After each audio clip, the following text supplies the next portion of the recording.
Hey guys, ഇവൻ കുറച്ചു കാലമായിട്ട് നല്ല മൂഡ് ഔട്ടാണ്. കാര്യം എന്താന്നല്ലേ, ഇവനൊരു അനിയൻ ഉണ്ടായിരുന്നു. ഇവനാണ് കക്ഷി. ഇവനാളൊരു കൂൾ മൈൻഡ്. അവന്റെ കയ്യിൽ നിന്ന് എത്ര കിട്ടിയാലും ഇവൻ വീണ്ടും. അങ്ങനെ കുറച്ച് ദിവസമായിട്ട് അവനെ കാണാൻ. അവൻ പോയതോടെ ഇവന്റെ ഉഷാറല്ല. അതുകൊണ്ട് ഇവന്റെ കൂട്ടിന് ഒരാളെ കൊണ്ടുവരട്ടെ എന്ന് അവന്റെ ചോദിച്ചപ്പോൾ എന്താ പറഞ്ഞത്?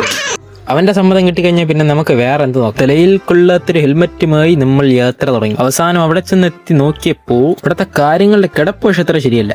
വേണമെങ്കിൽ നോക്കി നോക്കൂ. എന്തൊക്കെയായാലും ഇവനെ നമുക്ക് കൊണ്ടുപോയല്ലേ പറ്റൂ.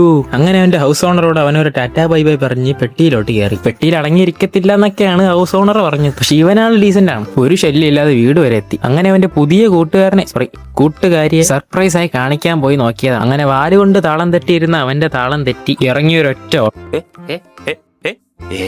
കൃത്യസമയത്ത് പിടിച്ചതുകൊണ്ട് ട്രെയിന് കയറുന്നതിന് മുമ്പേ ആളെ കുറച്ച് കഷ്ടപ്പെട്ടാണെങ്കിലും അവന് പേടിയില്ല എന്ന് തെളിയിക്കാൻ അവൻ കുറച്ച് കഷ്ടപ്പെട്ടു.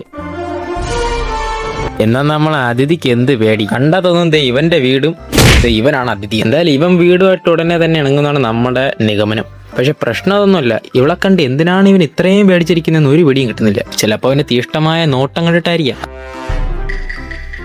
അങ്ങനെ പുതിയൊരു കഥയ്ക്ക് തുടക്കമിട്ടുകൊണ്ട് നമ്മുടെ വീഡിയോയുടെ നിർത്തുന്നു. ബൈ.